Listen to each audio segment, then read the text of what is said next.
Hello everyone, myself Dr. Manju Meena, Assistant Professor in Chemistry from Government College, Kota.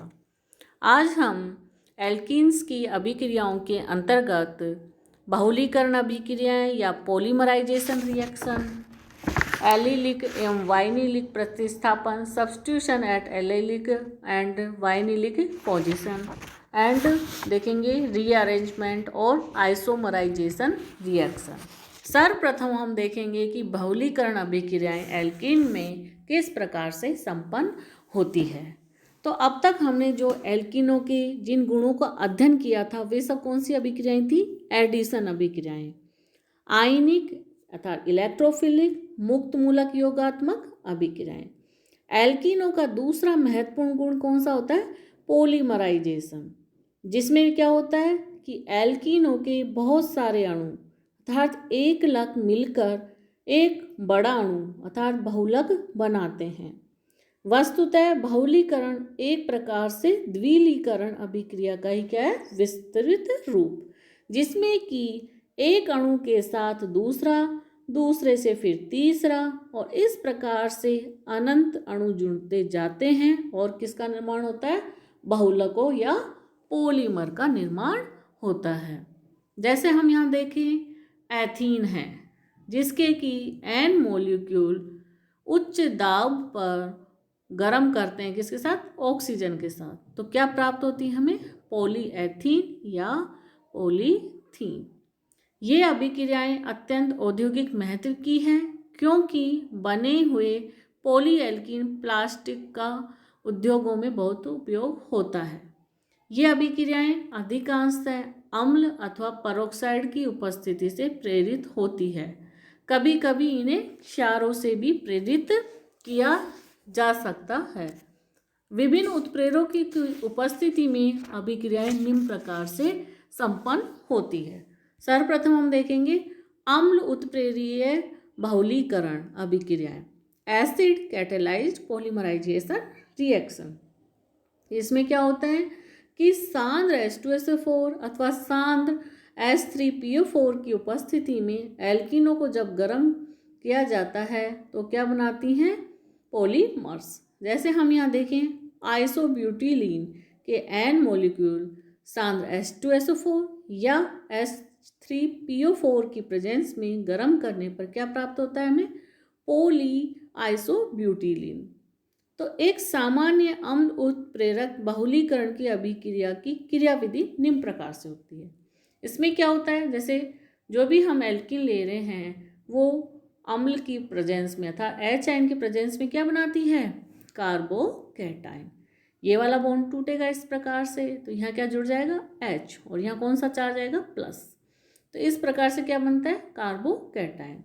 फिर ये carbocation दूसरे alkene molecule से reaction करता है। ये वाला बॉन्ड यहाँ से टूटेगा तो यहाँ प्लस पे क्या जुड़ जाएगा? ये वाला, इधर माइनस है, माइनस पे ये जुड़ेगा और यहाँ क्या आ जाएगा? प्लस। इस प्रकार से द्विलक कार्बोकैटायन बनता है। फिर ये द्विलक कार्बोकैटायन फिर किसी एल्कीन से जुड़ेगा तो ये बॉन्ड टूटेगा, तो इस प्लस यहाँ माइनस आएगा तो ये प्लस वाला यहाँ अटैच हो जाएगा और यहाँ क्या चार्ज आ जाएगा? प्लस। तो इस प्रकार से हमें क्या मिला? त्रिलक कार्बोकैटायन। और इस प्रकार से यह अभिक्रिया चलती रहती है और अंत में एक बहुलक कार्बोकैटायन बनता है, जो कि एक प्रोटॉन त्याग कर किसमें कन्वर्ट हो जाता है? बहुलक अणु में। यहाँ एन मॉलिक्यूल जुड़ जाते हैं इस प्रकार से। लास्ट में क्या होगा? ये वाला बॉन्ड यहाँ शिफ्ट होगा, यहाँ क्या आ जाएगा? डबल बॉन्ड, और यहाँ से एच आयन निकल जाता है। तो हमें क्या प्राप्त होती है? पॉलीएल्कीन। अब सेकंड अभिक्रिया देखेंगे इसी की, पेरोक्साइड उत्प्रेरकीय बहुलीकरण अभिक्रियाएं, पेरोक्साइड कैटेलाइज्ड पॉलीमराइजेशन रिएक्शन। तो ये अभिक्रिया किसी कार्बनिक पेरोक्साइड की उपस्थिति में उच्च दाब पर एल्कीनों को गर्म करने से संपन्न होती है।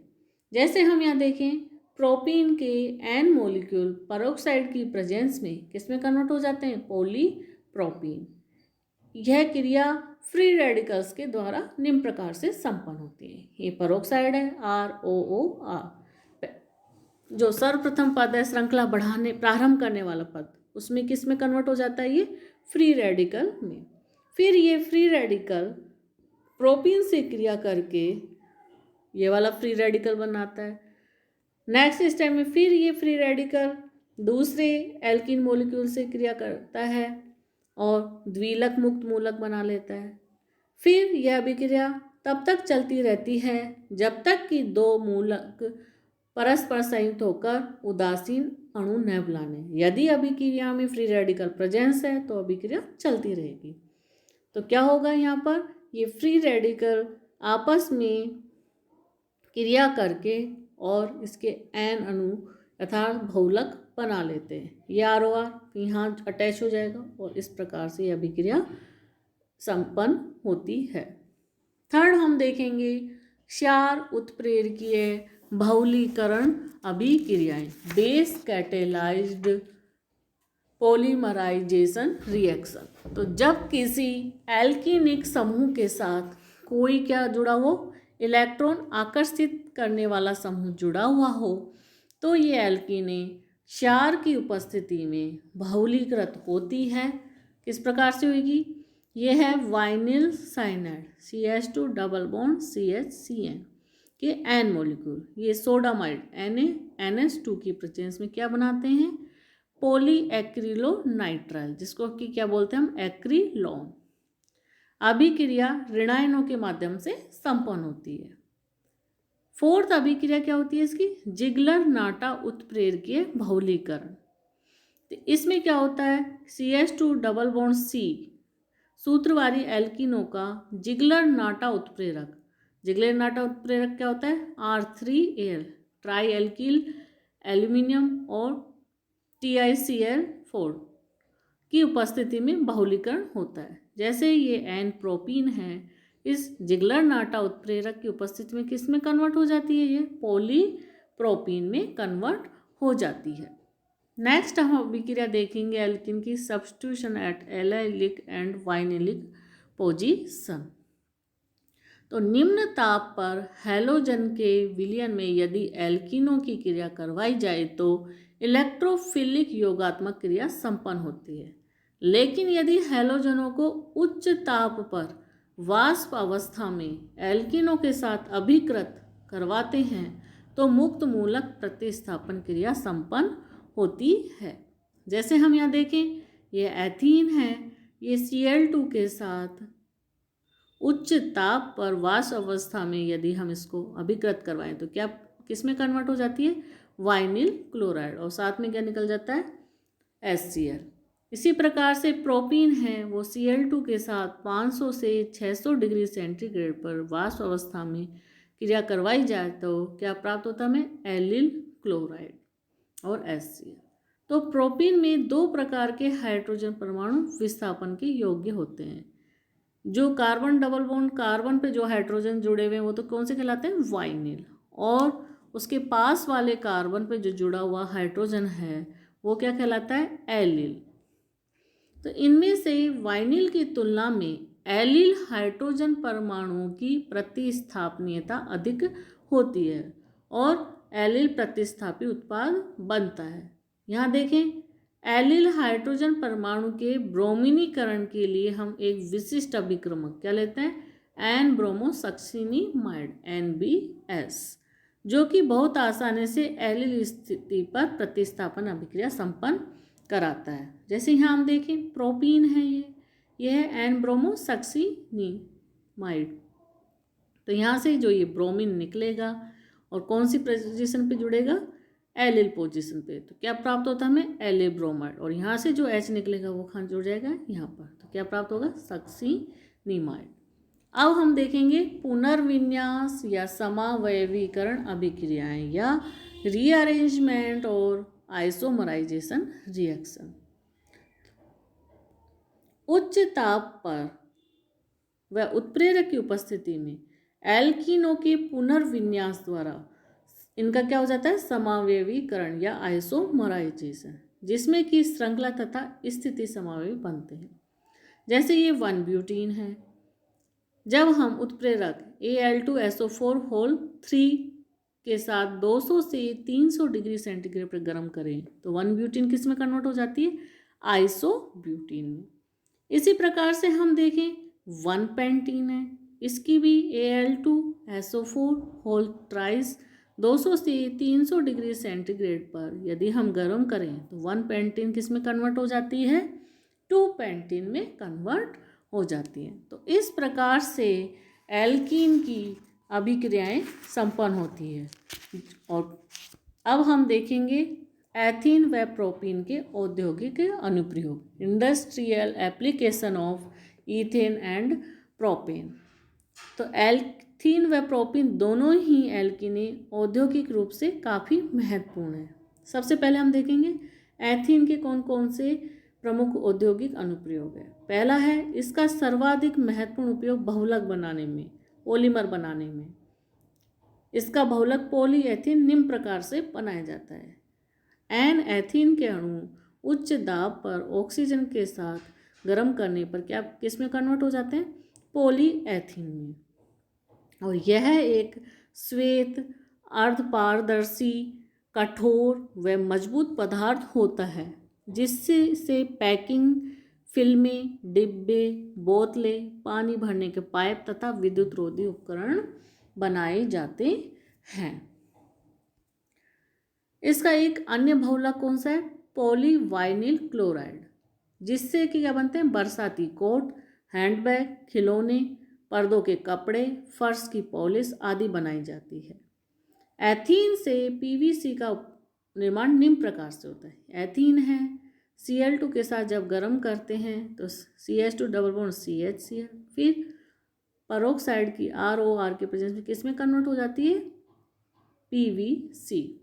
थर्ड है इसका बहुलक पॉलीस्टाइरीन। इसका उपयोग किस में करते हैं, खिलौने, चाय पीने के प्याले, रेडियो, टेलीविज़न के कैबिनेट, रेफ्रिजरेटर के अस्तर बनाने में किया जाता है। जब एथिलीन को बेंजीन अथवा H3PO4 और Cr2O3 Al2O3 के साथ गर्म किया जाता है तो क्या बनता है, स्टाइरीन। और ये ROR उत्प्रेरक की प्रेजेंस में किस में कन्वर्ट हो जाती है, पॉलीस्टाइरीन। नेक्स्ट है टेट्राफ्लोरोएथिलीन बहुलक। टेफ्लॉन की परत बर्तनों पर चढ़ाकर नॉन स्टिक बर्तन बनाए जाते हैं। दूसरा महत्वपूर्ण उपयोग है इसका विलायक बनाने में। कई औद्योगिक महत्व के विलायक एथीन से बनते हैं, जैसे कि जलियोजन से एथेनॉल व एथेनॉल से एथिल एसीटेट बनाए जाते हैं। एथीन की जब हम डाइल्यूट H2SO4 के साथ क्रिया करवाते हैं तो किस में कन्वर्ट होता है, ये पहले एथेनॉल में। फिर इसकी जब हम एसिटिक एसिड के साथ क्रिया करवाते हैं तो किस में कन्वर्ट हो जाता है, ये एथिल एसीटेट में। दूसरा है ट्राइक्लोरोएथीन, ClCH डबल बॉन्ड CCl2 का औद्योगिक नाम क्या है, वेस्ट्रोसोल, जो कि अध्रुवीय विलायक के साथ साथ ट्राइक्लीन के नाम से शुष्क धुलाई अर्थात ड्राइक्लीन के भी काम में आता है। टेट्राक्लोरोएथिलीन Cl2C डबल बॉन्ड CCl2 को परक्लीन के नाम से विलायक के रूप में प्रयुक्त किया जाता है। डाइऑक्सिन भी एक महत्वपूर्ण विलायक है जो कि एथिलीन से बनाया जाता है। इसके हाइड्रोक्सिलीकरण से बना हुआ एथिलीन ग्लाइकोल का उपयोग ऑटोमोबाइल्स के रेडिएटर्स में हिमशीतक एंटीफ्रीज के रूप में होता है, जिससे कि ऊंचाई के कम ताप पर गाड़ियां आसानी से चलाई जा सकती है। इसके अतिरिक्त एथिलीन ग्लाइकोल से टेरिलीन रेसो का तथा एल्केलॉइड रेजिन का भी निर्माण किया जाता है। नेक्स्ट है कच्चे व हरे फलों को कृत्रिम रूप से पकाने में कौन सी गैस का प्रयोग करते हैं हम, एथिलीन गैस का। ऑक्सी एथिलीन ज्वाला का उपयोग वेल्डिंग में किया जाता है। युद्ध में काम आने वाली विषैली मस्टर्ड गैस भी किससे बनती है, एथिलीन से। एथिलीन के दो मॉलिक्यूल H2Cl2 के साथ क्रिया करके किस में कन्वर्ट हो जाते हैं, मस्टर्ड गैस। इसका क्या सूत्र होता है, CH2Cl CH2S CH2 CH2Cl और S निकल जाती है। इसे हम सामान्य निश्चेतक के रूप में भी प्रयुक्त करते हैं। नेक्स्ट हम देखेंगे प्रोपीन के प्रमुख औद्योगिक अनुप्रयोग। एथीन की भांति प्रोपीन का भी सर्वाधिक महत्वपूर्ण उपयोग किसमें किया जाता है, बहुलक बनाने में। पॉलीप्रोपीन का उपयोग टेक्सटाइल तथा भोजन सामग्री की पैकिंग करने में, थैलों के अस्तर लगाने में और रिकॉर्ड तथा अन्य सामग्रियों के आवरण बनाने में किया जाता है। इसका निर्माण प्रोपीन से निम्न प्रकार से होता है। प्रोपीन के an molecule free radical reaction के द्वारा पेरोक्साइड की प्रेजेंस में किस में कन्वर्ट हो जाते हैं? पॉलीप्रोपीन। पॉलीप्रोपीन का व्यापारिक नाम क्या है? काइलिन। प्रोपीन से वाइनिल साइनाइड या एक्रिलोनाइट्राइल भी बनता है, जिसके बहुलीकरण से सींग जैसा कठोर पॉलीएक्रिलोनाइट्राइल बनता है, जिसका कि औद्योगिक नाम क्या है? एक्रिलेन। एक्रिलेन रेशों का उपयोग गलीचे व कंबल बनाने में किया जाता है। प्रोपीन से बने प्रोपिलीन ऑक्साइड के उपयोग से महत्वपूर्ण बहुलक पॉलीयूरेथेन का निर्माण किया जाता है। प्रोपीन से ग्लिसरॉल का संश्लेषण भी किया जाता है, जो कि एक महत्वपूर्ण हिमशीतक या एंटीफ्रीज के रूप में प्रयुक्त होता है। प्रोपीन की बेंजीन से क्रिया कराने पर क्यूमीन का निर्माण होता है, जो एसीटोन व फिनोल के औद्योगिक उत्पादन में प्रयुक्त होता है। Thank you.